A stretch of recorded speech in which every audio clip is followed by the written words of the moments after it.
விருப்பமில்லாதவர்கள் கட்சியை விட்டு விலகிக் கொள்ளலாம் என்று கட்சியை நிறுவியது நான் சொல்வதைத்தான் அனைவரும் கேட்க வேண்டும் என்று பாமக கட்சியின் நிறுவனர் ராமதாஸ் தன் மகனிடம் வார்த்தை மோதலில் ஈடுபட்டதால் பரபரப்பு ஏற்பட்டது. பாட்டாளி மக்கள் கட்சியின் பொதுக்குழு கூட்டம் புதுச்சேரி மரப்பாலம் சந்திப்பில் உள்ள தனியார் கன்வென்ஷன் சென்டரில் இன்று நடைபெற்றது. பாமக இளைஞரணி தலைவராக முகுந்தனை ராமதாஸ் அறிவித்ததற்கு கட்சியின் தலைவர் அன்புமணி மற்றும் தொண்டர்கள் சிலர் எதிர்ப்பு தெரிவித்தனர். தனது அறிவிப்புக்கு அன்புமணியும் தொண்டர்களும் எதிர்ப்பு தெரிவித்ததால் ராமதாஸ் கோபமடைந்தார். இதனைத் தொடர்ந்து மேடையில் ராமதாஸ் பேசிக் கொண்டிருக்கும் போதே குறுக்கிட்ட அன்புமணி, முகுந்தன் கட்சியில் சேர்ந்தே 4 மாதங்கள் தான் ஆகிறதா, அவருக்கு பதவி கொடுத்தால் கட்சி எப்படி வளரும் என ஆதங்கத்துடன் தெரிவித்தார். பனையூரில் தன்னுடைய அலுவலகம் இருப்பதாகவும் தன்னை சந்திக்க விரும்புபவர்கள் அங்கே வந்து சந்திக்கலாம் என்று கூறினார். இதையடுத்து விருப்பமில்லாதவர்கள் கட்சியை விட்டு விலகிக் கொள்ளலாம் என ராமதாஸ் கோபமாக தெரிவித்தார். கட்சியை நிறுவியது நான் சொல்வதைத்தான் அனைவரும் கேட்க வேண்டும் என்றார். விருப்பம் இல்லாதவர்கள் வெளியே செல்லலாம் என்று ராமதாஸ் ஆவேசமாக தெரிவித்தார். தந்தை மகனின் வார்த்தை மோதலால் அங்கு சலசலப்பு ஏற்பட்டது. புதுச்சேரியில் ஜனவரி 12ஆம் தேதி முதல் இருசக்கர வாகன ஓட்டிகள் கட்டாயம் தலைக்கவசம் அணிய வேண்டும் என அமைச்சர் நமச்சிவாயம் தெரிவித்துள்ளார்.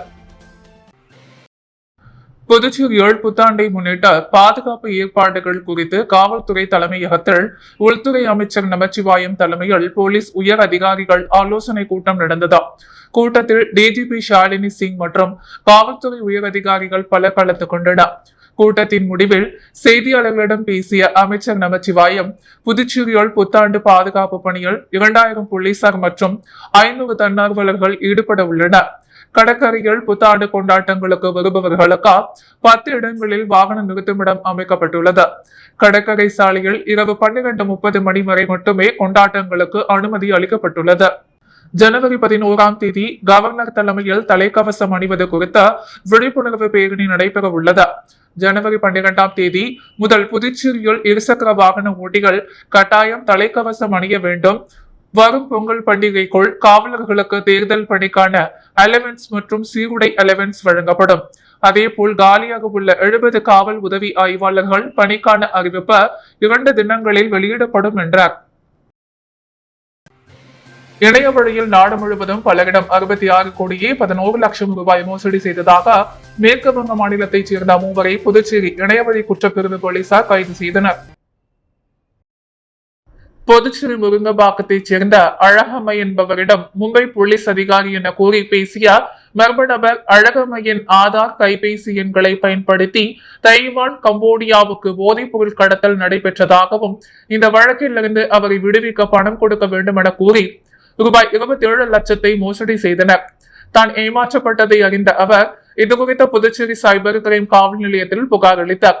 இதையடுத்து இணையவழி குற்றம் பிரிவு முதுநிலை கண்காணிப்பாளர் நார சைதன்யா, கண்காணிப்பாளர் பாஸ்கரன் உத்தரவின் பெயரில் ஆய்வாளர்கள் தியாகராஜன், கீர்த்தி தலைமையிலான போலீசார் வழக்கு பதிவு செய்து விசாரணை நடத்தினர். அதன்படி மேற்கு வங்க மாநிலம் கொல்கத்தாவிலிருந்து மோசடி கும்பல் செயல்பட்டது தெரிய வந்தது. தொடர்ந்து அங்கு சென்ற ஆய்வாளர் கீர்த்தி உள்ளிட்டோர் மோசடியில் ஈடுபட்ட அமித் சர்தார் வயது 36, ராகேஷ் ஷோக் வயது 39, செஞ்சிப் தீப் வயது 35 ஆகியோரை கைது செய்தனர். இவர்கள் கடந்த 6 ஆண்டுகளாக இணைய வழியில் நாடு முழுவதும் பலரிடம் 66 கோடியே 11 லட்சம் ரூபாய் மோசடியில் ஈடுபட்டது தெரிய வந்ததா. மேலும் 6 பேரை போலீசார் தேடி வருகின்றனர்.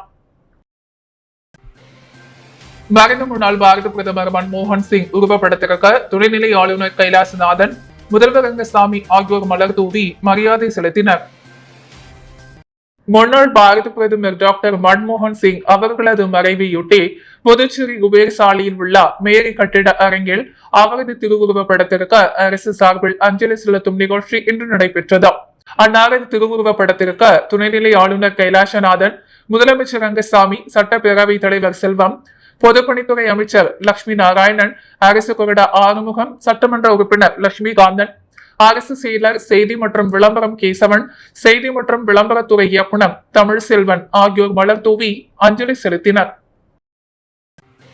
புதுவை தமிழ் சங்கத்தில் ஈச் உலக சாதனைக்காக மனவளர்ச்சி குன்றிய 21 வயது விஜயகுமார் 100 நிமிடங்கள் தொடர் திரை நடனம் நிகழ்த்தினர்.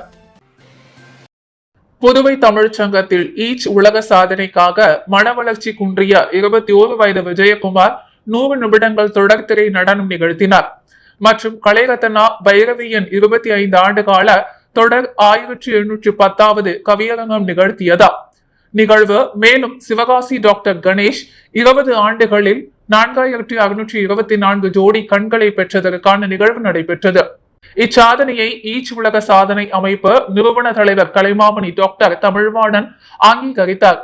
நிகழ்வில் சாதனை சான்றுகளை பொதுப்பணித்துறை அமைச்சர் லட்சுமி நாராயணன், துணை சபாநாயகர் ராஜவேலு, முதலியார்பேட்டை தொகுதி சட்டமன்ற உறுப்பினர் சம்பத், குழந்தைகள் உலக அமைப்பு தேமதாஸ் சாவேஜ், பெல்ஜியம் ஆகியோர் சாதனையாளர்களுக்கு வழங்கி சிறப்புரையாற்றினர். நிகழ்வில் சாதனை சான்றுகளை பொதுப்பணித்துறை அமைச்சர் லட்சுமி நாராயணன், துணை சபாநாயகர் ராஜவேலு, முதலியார்பேட்டை தொகுதி சட்டமன்ற உறுப்பினர் சம்பத், குழந்தைகள் உலகம் அமைப்பு தோமஸ் சாவிச், பெல்ஜியம் ஆகியோர் சாதனையாளர்களுக்கு வழங்கி சிறப்புரையாற்றினர். நிகழ்வில் முதன்மை ஒருங்கிணைப்பாளர் கலைரத்னா டாக்டர் பூபீஷ் குப்தா, கலைமாமணி, ஓவியர் அரியபுத்திரி, சமூக சேவகர் முருகராஜ், ஏஞ்சல்ஸ் பவுண்டேஷன் ஜெகநாதன் ஆகியோர் கலந்து கொண்டு சிறப்பித்தனர். பெரியாரின் 51ஆம் ஆண்டு நினைவு நாள், வைக்கம் போராட்ட நூற்றாண்டு நிறைவு நன்றி பாராட்டு விழா பொதுக்கூட்டம் சாரத்தில் நடைபெற்றது. புதுச்சேரியில் திராவிட கழகம் சார்பில் தந்தை பெரியார் நினைவு நாள், கேரளாவில் வைக்கம் போராட்டம் நூற்றாண்டு நிறைவு விழாவை சிறப்பாக நடத்தியார். தமிழ்நாடு முதல்வர், கேரள முதல்வர் ஆகியோருக்கு நன்றி தெரிவித்த மாபெரும் பாராட்டு விழா பொதுக்கூட்டம் சாரம் அவை திடலில் நடைபெற்றது. கூட்ட தொடக்கத்தில் திராவிட கழகம் தொழிலாளர் அணி செயலாளர் குமார் மந்திரமா தந்திரமா என்ற அறிவியல் நிகழ்ச்சியை நடத்தினார். எதுவும் மந்திரமில்லை தந்திரமே என்கிற செயல் விளக்கத்துடன் இடையிடையே கொள்கை போடல்களையும் பாடி நிகழ்ச்சியை சிறப்பாக அமைத்தார். திராவிட கழக துணைத் தலைவர் குப்புசாமி வரவேற்புரையாற்றினார். மாவட்ட திராவிட கழக தலைவர் அன்பரசன் தலைமையேற்று உரை நிகழ்த்தினார். திராவிட கழக இளைஞரணி தலைவர் ராசா, உழவர்கரை நகராட்சி தலைவர் துளசிராமன், விடுதலை வாசகர் வட்ட தலைவர் தமிழ்செல்வன், இந்திய கம்யூனிஸ்ட் முஸ்லிம் லீக் கட்சி புதுச்சேரி மாநில பொதுச் செயலாளர் ஜிகினி முகமது அலி, மறுமலர்ச்சி திமுக பொறுப்பாளர் இளங்கோ, இந்திய கம்யூனிஸ்ட் கட்சி மார்க்சிஸ்ட் மாநில செயலாளர் ராமச்சந்திரன், மனிதநேய மக்கள் கட்சி தலைமை கழகம் பேச்சாளர் கோவை சைதோ, திமுக மாநில அமைப்பாளரும் சட்டம் என்ற எதிர்கட்சி தலைவருமான சிவா, திராவிட கழக மாநில தலைவர் சிவ வீரமணி ஆகியோர் உரையாற்றினர். இறுதியாக திராவிட கழக பொதுச் செயலாளர் புரட்சி கணல் முனைவர் துரை சந்திரசேகரன், வைக்கம் போராட்ட வரலாறு, அதில் ஈடுபட்ட தலைவர்கள், குறிப்பாக தந்தை பெரியார் சிறையில் அனுபவித்த கொடுமைகள், பெரியார் சிறையில் இருக்கின்ற நிலைகள், அவருடைய துணைவியார் நாகம்மையார், தங்கை கண்ணம்மாள் ஆகியோர் போராட்டத்திற்கு தலைமையேற்றி வழிநடத்திய வரலாறுகளையும், திராவிட கழகம் தொடங்குவதற்கு முன்னதாகவே பெரியார் இதனை போன்ற கிளர்ச்சியை காங்கிரஸ் கட்சியின் தலைவராக இருந்த பொழுதே நடத்திய செய்திகளை எல்லாம் குறிப்பிட்டு காந்தியார் அவர்களே இந்த போராட்டத்தில் பெரியார் தலையிட வேண்டாம் என்று சொல்லிய வரலாறுகளையும், இதில் ராஜராஜியின் உள்ளது பற்றிய தொடர்புகளையும் விளக்கி 1 மணி நேரம் அற்புதமான உரை நிகழ்த்தினார். இறுதியாக திராவிட கழக இளைஞரணி பீர் முகமதை நன்றி கூறினார்.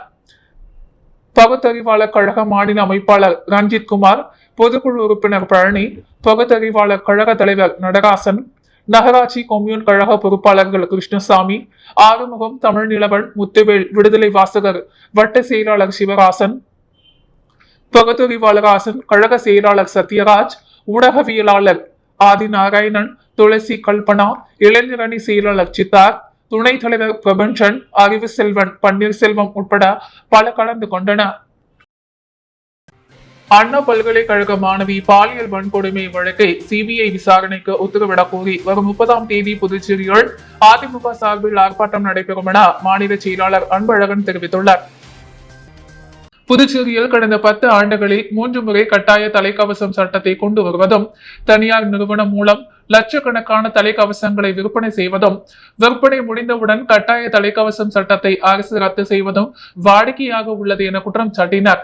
புதுச்சேரி பற்றி எதுவும் தெரியாத டெல்லியைச் சேர்ந்த காவல்துறை அதிகாரிகளின் ஆலோசனைகளை கேட்ட கட்டாய தலைக்கவசம் சட்டம் ஜனவரி 12ஆம் தேதி முதல் அமல்படுத்தப்படும் என உள்துறை அமைச்சர் நமச்சிவாயம் அறிவித்துள்ளது ஏற்றுக்கொள்ளக்கூடியது அல்ல என்றும், இது தொடர்பாக அமைச்சரவையில் முடிவு செய்யப்படாது என கேள்வி எழுப்பினார். மக்களின் ஆதரவு இல்லாத கட்டாயம் தலைக்கவசம் சட்டம் குறித்த புதுச்சேரி அரசு தனது நிலைப்பாட்டை தெரிவிக்க வேண்டும் என்றார். அதிமுக மாணவர் அணி தலைவர் பீர்பாடிலால் குத்தி கொலை மிரட்டல் விடுத்தவரை போலீசார் தேடி வருகின்றனர். முதலியார்பேட்டை போன்கரை வீதியைச் சேர்ந்தவர் பார்த்திபன். அதிமுக மாநில மாணவர் அணி தலைவர். இவர் பைனான்ஸ் தொழில் செய்து வருகிறார். இவரிடம் நேற்றிரவு புதுச்சேரி அனிதா நகரைச் சேர்ந்த 34 வயதாகும் ஹரிப் முகமது என்பவர் போன் மூலம் ரூபாய் 50,000 மாமூல் கேட்டுள்ளார். அதற்கு பார்த்திபன் மறுக்கவே இருவருக்கும் போனில் தகராறு ஏற்பட்டது. ஆத்திரமடைந்த ஹரிமத் முகமது பார்த்திபனை நீ எங்கு இருக்கிறாய் என கேட்டார். அதற்கு அனிதா நகரில் உள்ள தனியார் பெட்ரோல் பங்கில் இருப்பதாகவும் பார்த்திபன் தெரிவித்தார்.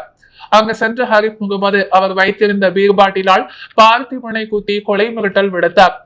படுகாயமடைந்த பார்த்திபன் அரசு மருத்துவமனையில் சிகிச்சை பெற்ற முதலியார்பேட்டை காவல் நிலையத்தில் புகார் கொடுத்தார். அதன் பெயரில் போலீசார் வழக்கு பதிந்து விசாரித்து வருகின்றனர். புதுச்சேரி சின்ன வீராம்பட்டினம் கடற்கரைக்கு வந்த சுற்றுலா பயணிகள் கார் கண்ணாடியை உடைத்தார். 45 கிராம் தங்க நகை மற்றும் பணத்தை திருடிய ஓடை வெளியைச் சேர்ந்த பிரபல திருடனை கைது செய்த போலீசார் சிறையில் அடைத்தனர். கர்நாடக மாநிலம் பெங்களூருவைச் சேர்ந்தவர் ஸ்ரீனிவாஸ் மகன் சைதன்யா சைராமு, வயது 31, ஐடி நிறுவனத்தில் பணியாற்றுகிறார். இந்நிலையில் கடந்த 2 நாட்களுக்கு முன்பு அவரது மனைவி பீர்த்தி, மகன், மாமியார், மைத்துனர் உள்ளிட்டோர் 3 கார்களில் புதுச்சேரி சின்ன வீராம்பட்டினம் பகுதியில் உள்ள ஈடன் கடற்கரைக்கு சுற்றி பார்க்க வந்தனர். மாலை 6 மணிக்கு வந்தவர்கள் அங்குள்ள தென்னந்தோப்பில் 3 கார்களையும் நிறுத்திவிட்டு கடற்கரையில் பொழுதை கழித்துள்ளனர். இதனால் அவர்கள் அணிந்திருந்த 3 தங்க செயின், 1 செட் தங்க கம்மல் மற்றும் 2 தங்க மோதிரம் உள்ளிட்ட 45 கிராம் தங்க நகைகள் மற்றும் ரூபாய் 6,000 பணம் ஆகியவைகளை கழற்றி ஹேண்ட்பேக்கோடு காரிலே வைத்துவிட்டு கடற்கரைக்கு சென்றனர். அப்போது திடீரென கார் அபாய சத்தம் கேட்டு அங்கு ஓடி வந்து பார்த்த பொழுது காரின் பின்புறம் உள்ள வலது கண்ணாடி உடைக்கப்பட்டு அதிலிருந்து 45 கிராம் தங்க நகை மற்றும் ரூபாய் 6,000 பணம் திருடிப்பட்டிருந்ததை கண்டு அதிர்ச்சி அடைந்துள்ளனர். இது குறித்து அரியாங்குப்பம் காவல் நிலையத்தில் புகார் அளித்தனர். புகாரின் பெயரில் குற்றவாளியை தேடி வந்தனர். இந்நிலையில் நகை மற்றும் பணத்தை திருடியது அரியாங்குப்பம் அடுத்த ஓடைவெளி கணபதி நகரைச் சேர்ந்த ஜெயக்குமார் மகன் சுரேந்தர், வயது 26 என்பது தெரிய வந்ததை அடுத்தார். மணவெளி பகுதியில் பதுங்கியிருந்த அவரை போலீசார் கைது செய்தார். விசாரணை மேற்கொண்டதில் 28 கிராம் கொண்ட 3 தங்க செயினை உருக்கிய நிலையில் ரூபாய் 6,000 பணத்தை செலவு செய்துள்ளார். எனவே அவரிடமிருந்த மற்ற தங்க நகைகளான 1 ஜோடி கம்மல், 2 மோதிரம், 1 செல்போன், மோட்டார் பைக் மற்றும் உருக்கிய 3 தங்க செயினை போலீசார் பறிமுதல் செய்த குற்றவாளி சுரேந்தரை காலாப்பட்டு மத்திய சிறையில் அடைத்தனர். கோரிமேடு டி நகர் காவல் நிலையத்தில் பொதுமக்கள் குறைதீர்ப்பு முகாம் நடைபெற்றது. புதுச்சேரியில் அனைத்து காவல் நிலையங்களிலும் வாரம் சனிக்கிழமை பொதுமக்கள் குறைதீர்ப்பு முகாம் நடந்து காவல்துறை டிஜிபி ஷாலினி சிங் உத்தரவிட்டிருந்தார். அதன் அடிப்படையில் இன்று கோரிமேடு டி நகர் காவல் நிலையத்தில் பொதுமக்கள் குறை கேட்டு முகாம் நடைபெற்று காவல் கண்காணிப்பாளர் வீரவள்ளன் தலைமையில் நடைபெற்ற இந்த குறைதீர்ப்பு முகாமில் காவல் ஆய்வாளர்கள் பாலமுருகன், முத்துக்குமரன், உதவி ஆய்வாளர் கலையரசன் உள்ளிட்ட போலீசார் கலந்து கொண்டனர். இக்கூட்டத்தில் பொதுமக்கள் அளித்த புகாரின் அடிப்படையில் விரைந்து நடவடிக்கை எடுக்க காவல் கண்காணிப்பாளர் உத்தரவிட்டார். ஆதி திராவிடர் மற்றும் பழங்குடி இனத்தவர்களுக்கான தேசிய வாழ்வாதார சேவை மையத்தில் வேலைவாய்ப்பு முகாம் நடைபெற்றது. ஆதி திராவிடர் மற்றும் பழங்குடி இனத்தவர்களுக்கான தேசிய வாழ்வாதார சேவை மையம் மற்றும் நவயுகா கன்சல்டன்சி சேவை மையம் சார்பில் அனைத்து சமூகத்தை சேர்ந்தவர்களுக்கான வேலை வாய்ப்பு முகாம் இன்று ரெட்டியார்பாளையம், புதுச்சேரி, விழுப்புரம் தேசிய நெடுஞ்சாலை ஆதி திராவிடர் மற்றும் பழங்குடி இனத்தவர்களுக்கான தேசிய வாழ்வாதார சேவை மையத்தில் இன்று நடைபெற்றது. இந்த வேலை வாய்ப்பு முகாமில் புதுவை மற்றும் சென்னையைச் சேர்ந்த Integra, Lucas TVS, Supreet, Muthoot Sherry technologies, Motherson LSC global academy, Navayaha consultancy, Oxford Teleperformance, Sultan global போன்ற முன்னணி தனியார் நிறுவனங்கள் கலந்து கொண்டன. இந்த வேலைவாய்ப்பு முகாமில் வேலைவாய்ப்பு வேண்டி 137 மாணவர்கள் கலந்து கொண்டனர். மேலும் இந்த முகாமில் 35க்கும் மேற்பட்ட மாணவர்களுக்கு பணி நியமன ஆணையம் வழங்கப்பட்டது. கேப்டன் விஜயகாந்தின் 1ஆம் ஆண்டு நினைவு தினத்தை முன்னிட்டு சாரும் சுப்பிரமணிய சுவாமி கோவிலில் வடை பாயாசத்துடன் அன்னதானம் வழங்கப்பட்டது. புரட்சி கலைஞர் கேப்டன் விஜயகாந்தின் 1ஆம் ஆண்டு நினைவு நாளை முன்னிட்டு புதுச்சேரி சாரம் சுப்பிரமணிய சுவாமி கோவிலில் என்ஆர் காங்கிரஸ் பிரமுகர் தணிகைவேல் என்கின்ற குமார் தலைமையில் வடை பாயாசத்துடன் மக்களுக்கு அன்னதானம் வழங்கப்பட்டது. இதில் ஏராளமான மக்கள் கலந்து கொண்டு பயன்பெற்றனர் மற்றும் முக்கிய நிர்வாகிகள், ஊர் பொதுமக்கள், நண்பர்கள் கலந்து கொண்ட விழாவை சிறப்பித்தனர். புகழேன்பேட்டை வட்டார காங்கிரஸ் கமிட்டி சார்பில் மறைந்த முன்னாள் பிரதமர் மன்மோகன் சிங் உருவப்படத்திற்கு மலர் தூவி மரியாதை செலுத்தப்பட்டதா? பொதுச்சேரி புகழேன்பேட்டை வட்டார காங்கிரஸ் கமிட்டியின் சார்பில் முன்னாள் பாரத பிரதமரும் சிறந்த பொருளாதார மேதையுமான மன்மோகன் சிங் மறைந்ததை முன்னிட்டு அவரது திருவுருவப்படத்திற்கு மெழுகுவர்த்தி ஏந்தி மலர் அஞ்சலி செலுத்தப்பட்டது. இந்நிகழ்ச்சியில் புதுவை மாநில காங்கிரஸ் கட்சியின் சீனியர் துணைத் தலைவரும் ஏஐசிசியின் ஒருங்கிணைப்பாளருமான தேவதாஸ் கலந்து கொண்டு அஞ்சலி செலுத்தினர். மேலும் மாநில நிர்வாகிகள் பாபுபால், வேல்முருகன், சமூக ஆர்வலரும் போராளியுமான டிவி நகராஜா மற்றும் மாவட்ட நிர்வாகி ஜான், வட்டார நிர்வாகிகள் அருள்மரியநாதன், பாலு, சிவாஜிராவ், பாலாஜி, வழக்கறிஞர் அபேத்கர் பிரபு, அண்ணாதுரை, இளைஞர் காங்கிரஸ் தலைவர் ராஜேஷ், வட்டார உறுப்பினர்கள், பொதுமக்கள் கலந்து கொண்ட அஞ்சலி செலுத்தினர். இந்த நிகழ்ச்சியின் ஏற்பாடுகளை வட்டார காங்கிரஸ் தலைவர் ஆறுமுகம் செய்திருந்தார். அனைத்து இந்திய தலித் உரிமைகள் இயக்கத்தின் முதல் மாநில மாநாடு கொடியேற்றத்துடன் துவங்கி பல்வேறு தீர்மானங்கள் ஒருமனதாக நிறைவேற்றப்பட்டது. புதுச்சேரி அனைத்து இந்திய தலித் உரிமைகள் இயக்கத்தின் முதல் மாநில மாநாட்டை ரெட்டியார்பாளையம் பாவணன் நகரில் உள்ள சமுதாய நலக்கூடத்தில் அனைத்து இந்திய தலித் இயக்கத்தின் தலைவர் ராமமூர்த்தி கொடியேற்றி துவக்கி வைத்தார். இதில் தீர்மானமாக SC/ST மாணவர்களுக்கான இலவச கல்வி திட்டம் பயன்களை சென்டாக் அல்லாத அனைத்து மாணவர்களுக்கும் வழங்க வேண்டும், உயர் படிப்புக்கான வெளிநாடு சென்று படிக்கும் SC/ST மாணவர்களின் கல்வி உள்ளிட்ட செலவினங்களை முழுவதையும் அரசே ஏற்று வழங்க வேண்டும் போன்ற பல்வேறு தீர்மானங்கள் ஒருமனதாக நிறைவேற்றப்பட்டது.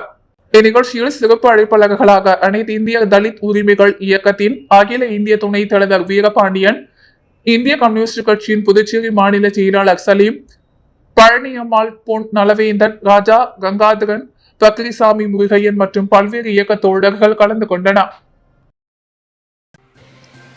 புதுவை உயர்கல்வித்துறை பெண்கள் பொறியியல் கல்லூரிக்கு போதுமான கவனம் செலுத்தி தகுதி வாய்ந்த AICTE விதிகளை பின்பற்றி பேராசிரியர்கள் மற்றும் முதல்வரை நியமித்த மாணவிகளின் கல்வி தரத்தை உயர்த்திட வழங்க வேண்டுமென மாணவர் மற்றும் பெற்றோர் நல சங்க தலைவர் பாலா வலியுறுத்தியுள்ளார். இது குறித்து மாணவர் மற்றும் பெற்றோர்கள் நலசங்க தலைவர் பாலா வெளியிட்டுள்ள செய்திக்குறிப்பில், புதுவை லாஸ்பேட்டையில் செயல்பட்டு வந்த பெண்கள் தொழில்நுட்ப பாலிடெக்னிக் கல்லூரி 2022-23 கல்வியாண்டில் மிகுந்த சிரமத்திற்கிடையே தரம் உயர்த்தி பெண்கள் பொறியியல் கல்லூரியாக மாற்றப்பட்டது. அதன்படி பெண்கள் பொறியியல் கல்லூரி தற்போது புதுச்சேரி PTU புதுவை தொழில்நுட்ப பல்கலைக்கழகத்தின் கீழ் அங்கீகாரம் பெற்று செயல்பட்டு வருகிறது என்பது குறிப்பிடத்தக்கது. மேலும் இது அகில இந்திய தொழில்நுட்ப பல்கலைக்கழகத்தின் AICTE விதிகளை பின்பற்றி செயல்படவில்லை. போதுமான தகுதி வாய்ந்த கல்லூரி பேராசிரியர்கள் மற்றும் இதர வசதிகள் இன்றி கல்லூரி செயல்படுகிறது. இதேபோல அந்தமான் நிக்கோபாரில் உள்ள போர்ட் பிளர் இதேபோல் டாக்டர் அம்பேத்கர் தொழில்நுட்ப கல்லூரியை தரம் உயர்த்தி பொறியியல் கல்லூரியாக மாறி புதுவை மத்திய பல்கலைக்கழகத்தின் கீழ் செயல்பட்டு வந்தது. தற்போது அந்தமான் நிக்கோபாரில் செயல்பட்ட டாக்டர் அம்பேத்கர் பொறியியல் கல்லூரி சட்ட சிக்கலில் உள்ளது. இது சம்பந்தமான வழக்கு தற்போது சென்னை உயர்நீதிமன்றத்தில் நிலுவையில் உள்ளது. அந்தமான் நிக்கோபாரில் செயல்பட்ட டாக்டர் அம்பேத்கர் பொறியியல் கல்லூரிக்கு அங்கீகாரத்தை ரத்து செய்த புதுவை மத்திய பல்கலைக்கழகம் முடிவெடுத்துள்ளதாக தெரிய வருகிறது. ஆகையால் புதுவை உயர்கல்வித்துறை பெண்கள் பொறியியல் கல்லூரிக்கு போதுமான கவனம் செலுத்தி தகுதி வாய்ந்த AICTE விதிகளை பின்பற்றி பேராசிரியர்கள் மற்றும் முதல்வர் நியமித்து மாணவிகளின் கல்வி தரத்தை உயர்த்தி வழங்கிட வேண்டும். மேலும் புதுவை அரசின் விதி மற்றும் நெறிமுறைகள் படி சென்டாக் அமைப்பின் மூலம் அரசு கல்லூரிகளான இந்திரா காந்தி மருத்துவக் கல்லூரி, மகாத்மா காந்தி மருத்துவக் கல்லூரி, ராஜீவ்காந்தி கால்நடை கல்லூரி, பாண்டிச்சேரி பொறியியல் கல்லூரி, PTU காரைக்கால், பஜன்கோ போன்ற அரசு கல்லூரிகளில் உயர்கல்வித்துறையால் வழங்கப்படும் பெருந்தலைவர் காமராஜர் கல்வி உதவித்தொகை வழங்கப்படவில்லை என்பது அனைவருக்கும் தெரிந்ததே. புதுவை அரசு பெண்கள் பொறியியல் கல்லூரிக்கு காமராஜர் கல்வி உதவி திட்டத்தின் கீழ் வழங்கப்படும் கல்வி நிதியை வழங்க உயர்கல்வித்துறை மூலம் கோப்புகள் தயார் செய்த உத்தரவிடப்பட்டுள்ளது. மேலும் பல்கலைக்கழக மானிய குழுவின் UGC விதி மற்றும் நெறிமுறைகள் படி மாணவிகள் வருகை பதிவேட்டின் மொத்தமல்ல கல்லூரி இயக்கும் நாட்களில் 75 விழுக்காடு பதிவுகள் இருந்தால் தேர்வு எழுதலாம் என்பது விதி. இதனையும் பொறியியல் கல்லூரி பின்பற்றப்படவில்லை என்பது குறிப்பிடத்தக்கது என குறிப்பிடப்பட்டுள்ளது. புதுவையின் அன்றாட நிகழ்வுகளை காண பாண்டி ஹெட்லைன்ஸ் யூடியூப் சேனலை சப்ஸ்கிரைப் பண்ணுங்க. தொடர்ந்து எங்களுடன் இணைந்திருக்க பக்கத்தில் உள்ள பெல் பட்டனை பிரஸ் பண்ணுங்க. லைக் பண்ணுங்க, ஷேர் பண்ணுங்க. என்றும் உங்களுடன் பாண்டி ஹெட்லைன்ஸ்.